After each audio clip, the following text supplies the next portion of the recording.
नमस्कार, खास खबर में आप सभी का स्वागत है। मैं हूं प्रभात। खास खबर में आज हम बात करेंगे एनडीए और इंडिया के बीच 2024 की जंग की। लगातार बैठकें हो रही हैं इंडिया गठबंधन की। एक और बैठक जब हम चर्चा कर रहे हैं तो चौथी बैठक हुई है। अलग-अलग विषयों को लेकर उसमें लगातार चर्चा की जा रही है, लेकिन 2023 का जो परिणाम रहा है 5 राज्यों में, उसके बाद 2024 के लिए किस तरह की नई चुनौतियां हैं और कैसे सभी दलों को एक साथ लेकर चला जाएगा, इसको लेकर आज हम इस खास खबर में चर्चा करेंगे और हमारे साथ जो पैनल जुड़ा हुआ है उन सभी से आपका तारुफ करवा देते हैं। हमारे साथ वरिष्ठ पत्रकार प्रमोद वशिष्ठ जी दिल्ली से जुड़े हुए हैं। इनके अलावा हमारे साथ कांग्रेस प्रतिनिधि के तौर पर अजय कछावा जी और भाजपा प्रतिनिधि के तौर पर के जानू जी जुड़े हुए हैं। आप सभी का बहुत बहुत स्वागत है। सबसे पहले प्रमोद जी, दिल्ली बैठे हैं आप और दिल्ली की राजनीति को आप देख रहे हैं 2024 को लेकर। अगर मैं 5 राज्यों में विधानसभा चुनाव से पहले चर्चा करता तो कुछ और बात थी, लेकिन अब जब मैं चर्चा कर रहा हूं तो कुछ और नए मुद्दे जुड़ गए हैं, कुछ नई चुनौतियां जुड़ गई हैं। 2023 के परिणाम के बाद आपको क्या लगता है 2024 के लिए क्या नई चुनौतियां सामने आई हैं? देखो, 2024 के चुनाव के लिए सबसे पहली चुनौती तो यही सामने आ गई कि जिस तरह से राजस्थान, मध्य प्रदेश और छत्तीसगढ़ में भारतीय जनता पार्टी ने एक अच्छा प्रदर्शन किया है, तो उससे एक बहुत जबरदस्त तरीके से कांग्रेस के सामने या इंडिया गठबंधन के सामने बड़ी चुनौती ये है।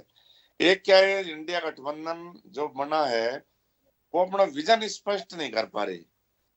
पब्लिक में मोदी जी को ही गाली देना कोई विजन नहीं होता कि भाई मोदी जी के खिलाफ हम लड़ेंगे। एक तो ये रट लगाई हुई है तोती की तरह कि मोदी जी को हराना है। कल जैसे गठबंधन की बैठक से पहले मैं देख रहा था, लालू जी भी वही बोले कि मोदी जी हराना है।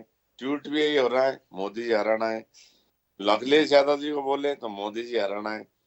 तो ये शायद ये इनका ना एक बड़ा खौफ जो है सिर पे बैठ गया है मोदी जी नाम का।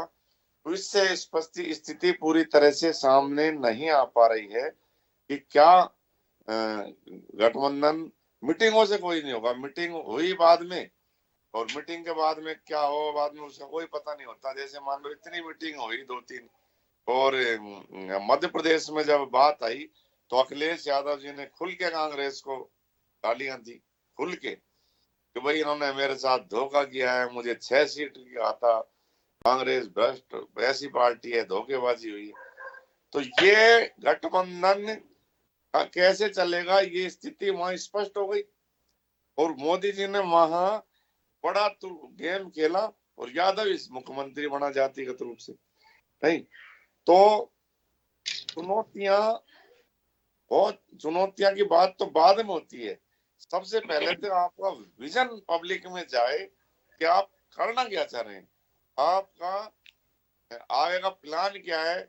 या सिर्फ गाड़ी देके कि भाई राजस्थान में जो आप देखो तो एक मुद्दा कोई ये मुद्दा नहीं होता कि पुजारी वो दान पात्र में 21 रुपए निकले। अरे कोई नहीं, वो 21 रुपए डाले, 1 रुपए डाले या ना डाले, नहीं फिर वो पुजारी ने कॉन्फ्रेंस करके वो स्पष्ट कर दिया। तो पब्लिक को इन चीजों से कोई मतलब नहीं होता। पब्लिक को ये है कि आपका विजन क्या है, आप क्या करने जा रहे हैं। दूसरा चुनौती एक बड़ी है, हिंदुत्व। भारतीय जनता पार्टी ने जो हिंदुत्व को पूरी तरह से अपने उसमें लिया हुआ है आगोश में, कांग्रेस इससे छिटक छिटक के इस जा मुद्दे रही को पूरी तरह से कैप्चर किया एक तरह से। है। जी। हाँ, और कांग्रेस को जब भारत में 80% या इतनी आबादी शायद हिंदू है, तो आप ठीक है आपका जो भी विजन हो वो, लेकिन आप हिंदुत्व को साइड में नहीं रख सकते। थोड़ा मुझे लगा राजस्थान में कि जैसे प्रियंका गांधी जी ने गायत्री मंत्र पढ़ा कि भाई ये गायत्री मंत्र मुझे मेरी दादी ने सुनाया और मैंने मेरे बेटे और बेटी को भी गायत्री मंत्र याद कराया है। फिर उन्होंने 11 भगवानों की जय बोली। फिर उनके जो खास हैं धीरज गुजर, उन मंदिर में गए भोले शंकर, फिर उन्होंने रुद्राक्ष बांटे। जब आपका और एमपी में जैसे कमलनाथ जी बाबा बागेश्वर के पहुंच गए, हनुमान जी की वहां पूजा करवाई। नहीं तो थोड़ा लग रहा है कि इनके मन में, लेकिन पूरी तरह से आ नहीं पा रहा सामने ये जी, सब नहीं।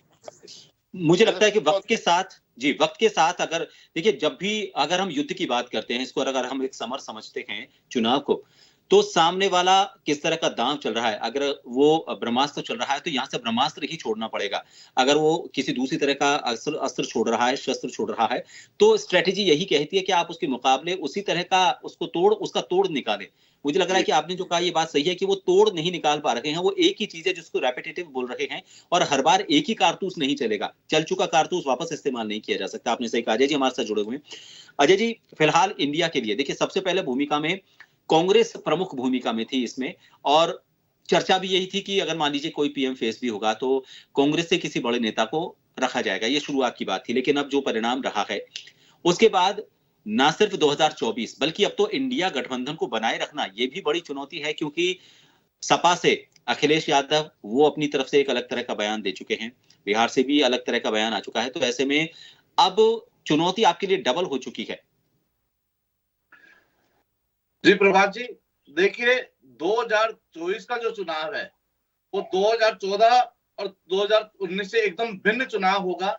सभी विपक्षी पार्टी जो इंडिया गठबंधन के हिस्सेदार है, उन्हें सभी को मालूम है कि लोकतांत्रिक संस्थाएं और देश के आम आदमी की अगर सुरक्षा करनी है तो भारतीय जनता पार्टी की नीतियों से कुनीतियों से लड़ना सभी का एक ध्येय बन जाता है। और आप ये देखिए कि 2024 का जो चुनाव है उसको लेके भारतीय जनता पार्टी किस खौफ खाए बैठी है कि उन्होंने एक धर्म के नाम पर आदमियों को देश का विभाजन करने की पूरी तैयारी कर रखी है। आप ये देखिए कि राजस्थान में जिस तरह से विकास को अनाथ छोड़ के कन्हैया इंडिया लाल के को पास, इंडिया गठबंधन के पास तोड़ क्या है 2024 में इसका? मैं ये तो वो रखेंगे अपनी तरफ से रणनीति, लेकिन तो उसका तोड़ तो देखिए आपको इंडिया निकालना पड़ेगा। गठबंधन के पास आज भी 60% मतदाता, 60% वोट शेयरिंग इंडिया गठबंधन के साथ है। आप ये देखिए इंडिया गठबंधन किसी भी दृष्टि से कमजोर नहीं है। आप ये देखिए कि अब जो आने वाला चुनाव है वो 2024 का इतना खतरनाक है कि इंडिया गठबंधन का जो उद्देश्य है लोकतांत्रिक संस्थाओं को बचाव करना, देश के लोकतंत्र को जिंदा रखना और एक ऐसी सरकार को जो विज्ञापन के माध्यम से लोगों को भ्रमित करना चाहती है, एक ऐसी सरकार जो फेक सूचनाएं और व्हाट्सएप यूनिवर्सिटी के माध्यम से देश चलाना चाहती है, तो शायद मेरे हिसाब से आम जनता को ये बात समझ में आ गई है और ये 2024 के चुनाव में जनता भारतीय जनता पार्टी को रिजल्ट के माध्यम से दिखा देगी। जी, कृष्ण कुमार जी आपने सुना। देखिए, आप ये तो एक कांग्रेस के प्रतिनिधि हैं, तो जाहिर तौर पर वो अपना पक्ष बिल्कुल राजनीतिक पक्ष सामने रखेंगे, लेकिन एक बैलेंस्ड जो समीक्षा है वो प्रमोद वशिष्ठ जी ने सामने रखी। 2024 की स्ट्रेटजी में क्या कोई आपको बदलाव करने की जरूरत इंडिया गठबंधन की वजह से नजर आती है, या फिर सेम वही पैटर्न रहेगा जो 2023 में रहा, 2019 में रहा है, और उससे पहले 2014 में रहा, एक फेस और उसके अलावा कुछ नहीं, और जो हमारे एजेंडे तय हैं उन्हीं एजेंडों को लेकर आगे बढ़ेंगे? क्या लग रहा है आपको रणनीति में कोई बदलाव करने की जरूरत नहीं है फिलहाल जो इंडिया गठबंधन की स्थिति है उसके मुताबिक? देखो, इंडिया गठबंधन जो है वो कागजी गठबंधन है, उसमें यथार्थ और वास्तविकता नहीं है। ना तो गठबंधन की नीति स्पष्ट है, ना नियत स्पष्ट है और ना ही नेतृत्व स्पष्ट है। जब तीनों बातें नहीं है तो उससे भाजपा को भय खाने की जरूरत कहां है? जहां हमारे पास नीति और नियत स्पष्ट है, नेतृत्व स्पष्ट है, तो इंडिया गठबंधन हमारे लिए एक कागजी स्लोगन है, एक मीडिया की चर्चा का विषय है, और हर गठबंधन की बैठक से पहले उनके नेताओं के जो बयान आ रहे हैं, आज जिस प्रकार का बयान अखिलेश जी का आया है कि हम तो चेक करना चाह रहे हैं कि भाजपा और कांग्रेस में से ज्यादा लाभदायक कौन है, ज्यादा हानिकारक कौन है। अभी तो उनके परीक्षण चल रहे हैं। उनके गठबंधन की वास्तविकता लगातार इस बात से स्पष्ट होती जा रही है कि 3 बैठकों के बाद चौथी बैठक भोपाल में होनी थी। क्यों नहीं कर पाए वो बैठक? क्योंकि कांग्रेस की नीयत यह थी कि मध्य प्रदेश तो हम हमारे बल पर जीतेंगे, गठबंधन को श्रेय क्यों दें।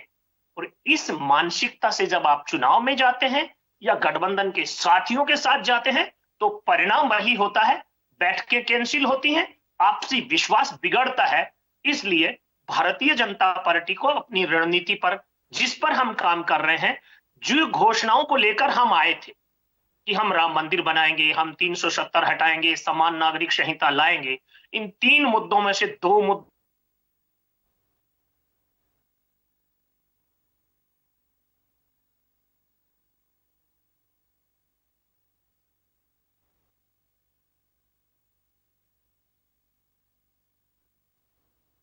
ये आगे बैठ, ये आगे। जी शायद मेरे ख्याल से कोई तकनीकी खामी आ गई है हाँ जी, और हाँ जी, के जानू जी से हमारा संपर्क कट गया। जी आप वो जब तक लौटे तब तक मैं उनके शायद फोन कॉल आ चुकी है।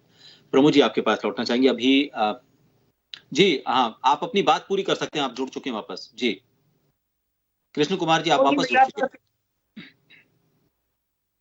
कुल मिलाकर के मैं इतना ही कहना चाहूंगा, राजस्थान, मध्य प्रदेश और छत्तीसगढ़ में जिस प्रकार हमने मोदी जी के चेहरे पर चुनाव लड़ा, कमल के फूल को प्रत्याशी मानकर हमने चुनाव लड़ाया और जनता ने जो जनादेश दिया है वो अपने आप में छत्तीसगढ़ में, मध्य प्रदेश में और राजस्थान में इतना पर्याप्त जनादेश है कि अब इंडी गठबंधन का गठबंधन टिके रहेगा हमारे सामने, इस बात में संशय है, क्योंकि वहां नेता नेतृत्व की लड़ाई शुरू हो चुकी है।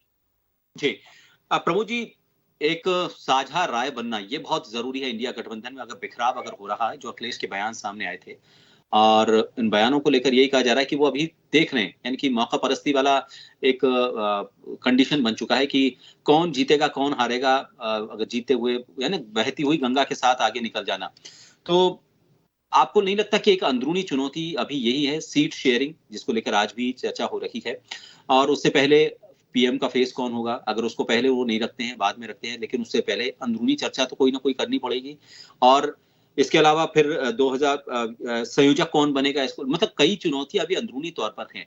इन चुनौतियों से पार पाने के बाद ये तय कर पाएंगे कि अब 2024 में हमें सामने वाले से कैसे लड़ना। पहले तो सेनापति कौन होगा हमारा, ये तय करें। हम किस तरह से हमारे स्टार कैंपेनर की लिस्ट तैयार करेंगे, क्योंकि साझा जो उनको रैलियां करनी थी उसमें भोपाल वाली रैली रद्द हो चुकी है क्योंकि उस पर एक राय नहीं हो पाए। अगर अभी से ही यही हालात होंगे तो कोई एक व्यक्ति तो ऐसा उनमें होना चाहिए जो इन सबको साथ लेकर आगे बढ़ सके। संयोजक कम से कम ऐसा मजबूत होना चाहिए। और अगर ऐसा है भी तो आपको कौन सा बड़ा चेहरा और कौन सा प्रमुख चेहरा नजर आता है जो सभी के लिए एक राय हो सकता है? तो गुरबाजी अभी आदरणीय ने कहा था कि इनकी नीति और नेता, अब नियत तो मुझे पता नहीं क्या है, लेकिन नीति और नेता है ना, उसमें देखो फर्क नजर अभी आ रहा है। जी 2014 जब नरेंद्र मोदी जी ने जब से सत्ता संभाली है, तब उसके कुछ साल बाद ही ये जंगे शुरू हो गई कि यूपीए नाम से था जब, और मंच पे गए हाथ ऊपर खड़े करे और मंच से नीचे आए तो हाथ अलग अलग। तो ये जब से ही लगातार चल रहा है। तो ये मेन लड़ाई ये है कि यहाँ कौन लीड करे। अब कांग्रेस तो मेन, ये कांग्रेस किसी भी सूरत में इसको छोड़ना नहीं चाहेगी, वो छोड़े भी क्यों, सबसे पुरानी देखो कांग्रेस पार्टी है और कांग्रेस का विश्वास है इतना पूरे देश में, और इसमें से किसी दल का इतना वो भी नहीं है, और गांधी परिवार इतना रुतबा भी नहीं है। और अगर मोदी जी से कोई टक्कर ले सकता है तो केवल गांधी परिवार है। और कभी भी भविष्य में अगर मोदी जी को अबदस्त किया तो निश्चित रूप से गांधी परिवार ही करेगा, इसके अलावा कोई लगता नहीं। जब भी करे 50 में करे, 60 में करे, या हम रहे ना रहे, कब करे ये मैं नहीं कह रहा, लेकिन गांधी परिवार के अलावा इनसे टकराव लेने की स्थिति में कोई नहीं है।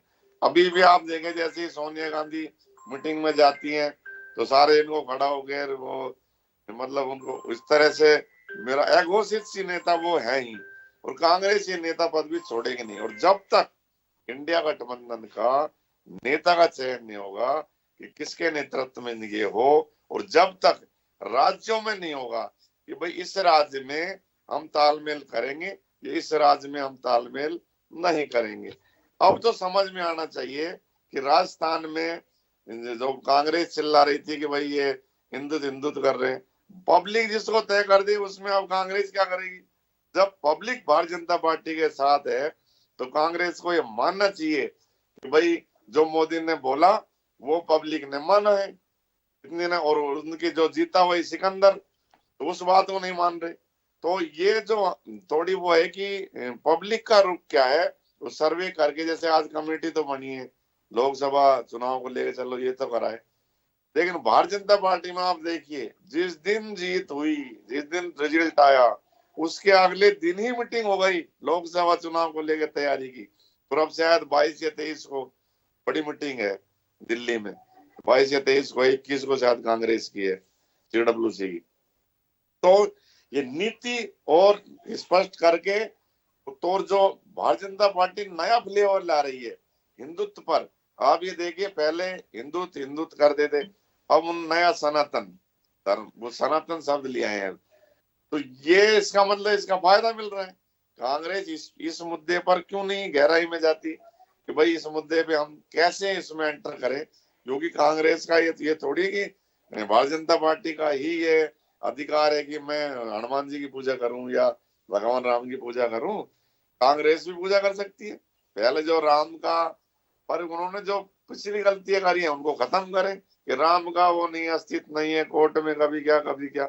ये बयानबाजी जो है ये थोड़ी बंद करनी पड़ेगी, क्योंकि 22 जनवरी को जैसा इनका प्लान है, मोदी जी का कि 60 देशों में अगर दिवाली मन गई तो ये बहुत जबरदस्त तरीके से जो रामलला का मंदिर में प्राण प्रतिष्ठा होने जा रही है, एक बड़ा वो हो जाएगा। और निश्चित रूप से 10 मार्च को आचार संहिता लगी थी, और इस बार 22 जनवरी के बाद ऐसा लगता है कि फरवरी में शायद आचार संहिता लग जाए।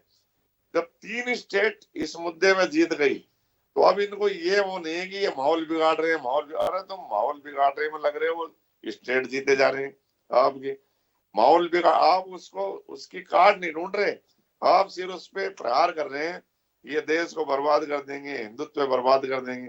पब्लिक उतना ही गुस्सा हो रही है कि भाई हिंदुत्व से कैसे बर्बाद होगा देश, हिंदुत्व के नाम से कैसे होगा। तो ये चीजें अगर नहीं उनने करी, सबसे बड़ा मुद्दा मेरी नजर में तो ये है, मेरे नजर में सबसे, जब तक इस मुद्दे पर कांग्रेस ने कोई रास्ता नहीं निकाला तब तक नहीं लगता कि हालात को सुधरने में आएंगे। अब आप देखिए, इन्होंने जो सीएम मुख्यमंत्री बनाए वो, और पूरी स्ट्रेटजी से डिप्टी सीएम इस तरह से जो खाका खींचा है, उसमें उन्होंने पूरा जातिगत उसको भी जबरदस्त तरीके से साधा है। हर स्टेट में ब्राह्मण, अब इनको पता है कि इतना % ब्राह्मण यूपी में है, बिहार में है ज्यादा, इस एरिया में ब्राह्मण, तो उन्होंने 2 डिप्टी सीएम और 1 सीएम ब्राह्मण बनाया। तो ये जो रणनीति इनकी चल रही है, ये शायद अब बहुत बदलाव कांग्रेस को करना पड़ेगा। और ये बदलाव होना ये बड़ा मुश्किल इसलिए है क्योंकि जो इंडिया गठबंधन में जो पार्टियां बैठी हुई हैं उनमें विचारधाराओं की अलग अलग वो है सबका। वहां अगर वो करना भी चाहें तो बस वो सिर्फ हिंदुत्व पे प्रहार कराते हैं कि ये देश का माहौल खराब कर देंगे, ये यूं कर देंगे, ये कन्हैया लाल उठाएंगे ये मुद्दा। अरे जब पब्लिक उनको वोट दे रही है इन मुद्दों पे, तो आप इन चीजों को छोड़ के आप एक ऐसा बड़ी लाइन खींचने का आपको प्रयास करना होगा कि जनता आपकी वजह बोले कि भाई हनुमान जी तो कांग्रेस भी पूजती है, भगवान राम को तो कांग्रेस ही मानती है, भारतीय जनता पार्टी के हनुमान जी भगवान राम थोड़ी हो गए। लेकिन ये तो उनमें बार बार सुई चुबो देते हैं। कोई नेता आके ऐसा मार देता है दिल्ली कि फिर वो घुसती नहीं, 5-6 महीने तक इतने में चुनाव हो लेते हैं, निकल जाते हैं 2-3 स्टेट। तो ये सर थोड़ी सी मेरे नजर में तो कि बदलाव की बहुत बड़ी जरूरत है। और गठबंधन में देखो नेतृत्व में कोई दोहराय नहीं है, क्योंकि इनको नेतृत्व कांग्रेस को ही देना चाहिए, कांग्रेस ही संभाल सकती है इन सबको। अगर मान लो किसी और को बना दिया तो सारे नाराज हो के भाग लेंगे निश्चित रूप से, इतने हाथ ऊपर उठे सब अलग हो जाएंगे। तो ये मेरा जी सर। देखिए, नीति, नियत और नेतृत्व, इन तीनों चीजों को फाइनल करने के लिए जैसा के साहब ने कहा, मुझे लगता है कि बीजेपी के पास, जैसा कांग्रेस भी कहती है कि उनके पास एक रणनीतिकार है अमित शाह, नड्डा एक अलग भूमिका में है, लेकिन बड़े रणनीतिकार के तौर पर अमित शाह को सामने नाम के तौर पर लिया जाता है। अजय जी, कांग्रेस में रणनीतिकार एक होना बहुत जरूरी है, क्योंकि जैसा बताया कि जो मुद्दा बीजेपी की तरफ से उठाया जा रहा है, उस मुद्दे का उसी विषय पर कोई तोड़ कांग्रेस निकाले तो वो रणनीतिकार के स्ट्रेटजी पे निकाले। कौन सा आपको ऐसा रणनीतिकार नजर आ रहा है? क्योंकि मुझे नहीं लगता 2023 में अगर एक अच्छा रणनीतिकार आपके पास रहा होता तो 3 राज्य जिनको लेकर योजनाएं जो यहाँ पर लागू की गई थी, चाहे राजस्थान की बात करें, छत्तीसगढ़, जहां पर तो ये माना जा रहा था कि चाहे बाकी 2 स्टेट में कुछ ना हो लेकिन छत्तीसगढ़ तो कम से कम जीत जाएंगे, राजस्थान जहां पर 10 गारंटी योजनाएं, 7 उसके बाद अलग से लाई गई, ओपीएस लागू किया गया, चिरंजीवी लाई गई, मतलब इतनी सारी योजनाएं लाई गई, लेकिन उसके बावजूद रिपीट नहीं हो पाए। मध्य प्रदेश में कहा था कितने लंबे समय तक कुराज रहा, हालांकि वो बात अलग है कि कांग्रेस ही जीती थी, लेकिन बीच में बीजेपी ने अपनी तरफ से किसी भी तरह से सरकार तो बना ही ली। एक अच्छा रणनीतिकार आपके पास अगर होता तो 2023 में वो परिणाम सामने आपके पास होता, और 2024 में अब लगता है कि आपको सबसे अच्छे रणनीतिकार की जरूरत है। आपको नहीं लगता कि सबसे पहले इस पर सोचना जरूरी है और उसके बाद आगे की चीजों को तय किया जाए कि अब 2024 के लिए हमें किस स्ट्रेटेजी के साथ, किस तैयारी के साथ, किस रणनीति के साथ जाना चाहिए? देखिए प्रभात जी, कांग्रेस के पास न तो रणनीतिकारों की कमी है, न विचारों की कमी है, न किसी चीज की कमी है। आप ये देखिए कि कांग्रेस हर संभव, हर प्रयास यही रहेगा कि देश में सुशासन, देश में समृद्धि, देश में विकास कैसे लाया जाए, और देश में एक झूठी सरकार। देखिए आज प्रभात जी, देश आज युवाओं का देश है। आज ये 30 साल बाद ये देश बुजुर्गों का देश हो जाएगा। आज जो मौका इस देश के पास है, देखिए जो कांग्रेस। तो मैं समझ गया आपकी बात को, ये आपकी नीयत है, मैं समझ गया आपकी बात को, ये आपकी नीयत तो है, नीयत अच्छी है, मान लिया, लेकिन आपकी नीति क्या है इसको लेकर, और ये नीति कौन तय करे? नीति क्या है इसको लेकर, मैं ये पूछना चाह रहा हूं। हमारा जो ग्राउंड पे जो काम है, प्रदेश स्तर पे काम है, जो नेशनल लेवल पे काम है, आप ये देखिए उसको प्रत्येक वर्ग को बांट के काम किया जा रहा है। आज हमारे मध्य प्रदेश हो, छत्तीसगढ़ हो, राजस्थान हो, तेलंगाना हो, और कोई कर्नाटक हो, तमिलनाडु, कोई भी ऐसा पूरे हिंदुस्तान में कोई भी स्टेट ऐसा नहीं है जहां क्षेत्र कांग्रेस का प्रतिनिधित्व नहीं है, रणनीतिकार नहीं है। कांग्रेस में इतनी अच्छी योजनाएं, ओपीएस और चिरंजीवी को लेकर अशोक गहलोत पूरे देश भर में जाते थे और कहते कि ये दो हमारी ऐसी योजनाएं हैं जिनको दूसरे देशों ने तारीफ की, और राजस्थान में लागू होने के बाद मुख्य जो केंद्र है वो भी लागू करे। उनको तो वो इतना मजबूत मानते थे, मजबूत पहलू मानते थे, फिर कहां वो नीति क्यों काम नहीं कर पाए? देखिए अशोक गहलोत जी की जो सामाजिक कल्याण की जितनी भी योजनाएं थी, आपने देखा होगा प्रधानमंत्री नरेंद्र मोदी जी भी उन योजनाओं की गारंटी की बात करके राजस्थान आए थे। आप ये देखिए कि कांग्रेस की गारंटी के माध्यम से ही मोदी ने अपनी गारंटी का नाम चालू किया है। हमने ये सिखा दिया है, कांग्रेस ने ही मोदी को ये सिखाया है कि ये जब तक सामाजिक। आपने सिखा दिया, लेकिन फायदा तो बीजेपी ले गई ना। आपने सिखा दिया, फायदा बीजेपी ले गई। आपको नहीं मानना चाहिए कि अब जो समाज कल्याण की नीति थी उन पर सनातन जो पहलू था वो भारी पड़ा? देखिए सनातन पहलू, देखिए जो भी प्रभाजी, धर्म एक व्यक्तिगत मामला है, मेरा ऐसा मानना है। धर्म एक व्यक्तिगत मामला है, उसमें राजनीति करना मुझे लगता है धर्म के साथ भी अन्याय करना है। आप ये देखिए कि व्यक्ति के साथ धर्म के नाम पे किस तरह से बरगलाया और बहकाया जा रहा है, ये देश का दुर्भाग्य है। ये देश के हित में नहीं है, देश के लोकतंत्र के हित में नहीं है। और कांग्रेस की यही एक स्पष्ट वादिता है कि कांग्रेस आम जन के लिए, आम संविधान के लिए और लोकतंत्र के लिए काम करेगी। जी के साहब, आपने सुना, आप कुछ कहना चाह रहे थे। ये बात सही है कि जिन मुद्दों को लेकर अब जैसे गारंटी की बात आई थी, तो सबसे पहले गारंटी वाला जो अब ये जुमला कह दें या फिर इसको एक चुनावी वादा कह लें या चुनावी एक तरीका कह लें, ये जो टर्म है ये सबसे पहले गहलोत की तरफ से लाई गई थी, लेकिन इसमें बाजी मारी मोदी ने, और वो मोदी की गारंटी उन्होंने इसको स्क्वायर कर दिया। मैथ में हम पढ़ते हैं कि उसको ब्रैकेट में लाकर स्क्वायर करना, तो उन्होंने उसका फायदा उस तरीके से ले लिया और परिणाम में भी सामने आया। लेकिन अभी भी देखिए, जब भी बात होती है मुद्दों की, तो सनातन और धर्म ये हो सकते हैं, एक विषय हो सकते हैं, मैं इनको नकारता भी नहीं हूं, क्योंकि निजी एक मुद्दा हो सकता है लोगों का, लेकिन अगर राजनीति इसको लेकर की जाए तो एक इसको किस तरीके से पेश किया जाए वो मायने रखता है। लेकिन इसके साथ जो जनता से जुड़े मुद्दे थे वो कहीं ना कहीं दोयम दर्जे पर जाते हुए नजर आए। ये कांग्रेस ने कई बार आरोप आप पर लगाए हैं कि जिन मुद्दों को लेकर बात होनी चाहिए उन मुद्दों को तो गौण कर दिया गया, और धर्म और सनातन सिर्फ इन दोनों को आगे रखा गया। प्रभात जी, भारतीय जनता पार्टी को धर्म की राजनीति परोसता कौन है? तुष्टीकरण के माध्यम से जिस प्रकार का आचरण कांग्रेस सत्ता में होती है तो दिखाती है। जयपुर में एक दुर्घटना होती है, धर्म विशेष के 2 बच्चों की मोटरसाइकिल टकराती है, कांग्रेस सरकारी अनुकंपा 50 लाख तय करती है। उदयपुर में कन्हैया की गला काटकर हत्या होती है, कांग्रेस 5 लाख रुपए का अनुदान तय करती है। आप गलत भाजपा को ये राजनीति परोस कौन रहा है? मैं कच्छावा जी से एक बात पूछना चाहूंगा कि कच्छावा जी, आपका इंडी गठबंधन मंच की एकता दिखाता है, मैदान में आते ही लेकिन एक चीज तो कहनी पड़ेगी, इन्होंने जब से इंडिया गठबंधन नाम रखा है ना, इंडिया को लेकर जो विरोध बीजेपी में नजर आया था, सारी चीजों के नाम, इंडिया का नाम लेना बंद कर दिया, इंडियन टीम को भारतीय टीम कहना शुरू कर दिया। एक तो चुनौती तो दी है आपको, एक यहाँ तो स्ट्रेटेजी माननी पड़ेगी कांग्रेस की रही कि उन्होंने इंडिया को लेकर, आपने नाम को लेकर तो कम से कम खौफ पैदा किया। वो अलग बात है कि वो इंडिया गठबंधन उस शेप में नहीं आ पाया।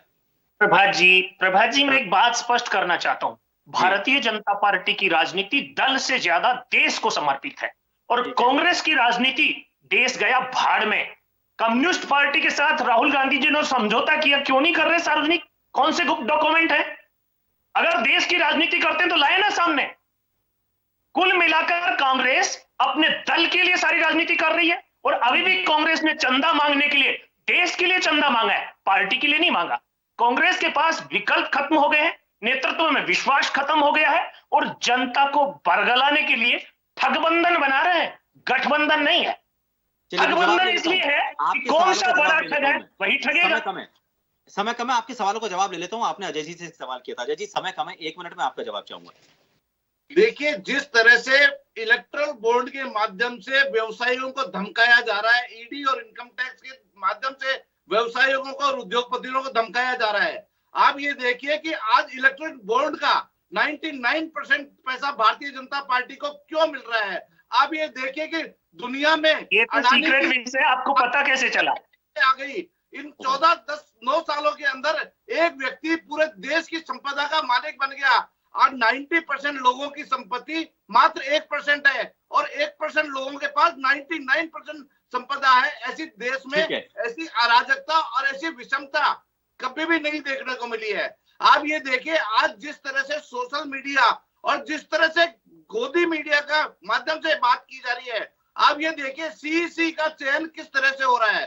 सीईसी के चयन को लेके एक भी चैनल ने और एक भी विशेषज्ञ ने बात नहीं की है। ऐसा क्यों? जब इस तरह की बात नहीं होगी, देश की जनता को नहीं मालूम चलेगा, तो कैसे? मीडिया की पूरी कोशिश है, और कम से कम जन टीवी की तो हम ये पूरी कोशिश मानते हैं कि वो हर मुद्दे को सामने रखे। जनता पर छोड़ा जाएगा, जनता के सामने सारी चीजें होनी चाहिए। वो जनता तय करे कि किस चीज को वो किस नजरिए से देखती है और उस पर क्या परिणाम देती है, और वो परिणाम किस तरह से वोटों के तौर पर सामने आता है। लेकिन ये बात सही है कि 2024 का चुनाव सिर्फ इंडिया के लिए नहीं, इंडिया के साथ जुड़े हुए बाकी देश वो भी इस पर नजर रखे हुए हैं कि 2024 में क्या परिणाम सामने आता है। क्योंकि अंतर्राष्ट्रीय स्तर पर, अंतर्राष्ट्रीय मंच पर भारत का प्रतिनिधित्व अब तक कैसा रहा है, 2024 में जो परिणाम होगा वो प्रतिनिधित्व कैसा होगा, उस पर भी पूरी दुनिया की नजर है। लेकिन एक ये नई सोच आम जनता की सामने भी लेकर आएगा 2024 में कि अब जनता किन मुद्दों को, किन विषयों को प्रमुखता से चुनावी मुद्दे के तौर पर देखती है। अगर उसकी सोच में बदलाव आया है तो उसका कारण क्या है, और उसको अगर बदलना है तो उसके लिए क्या रणनीति होनी चाहिए। मुझे लगता है कि ये 2 विषय ऐसे हैं जिनको लेकर कांग्रेस और बीजेपी दोनों को सोचना चाहिए। बहुत बहुत शुक्रिया आप सभी का हमारे साथ खास खबर में जुड़ने के लिए। नमस्कार।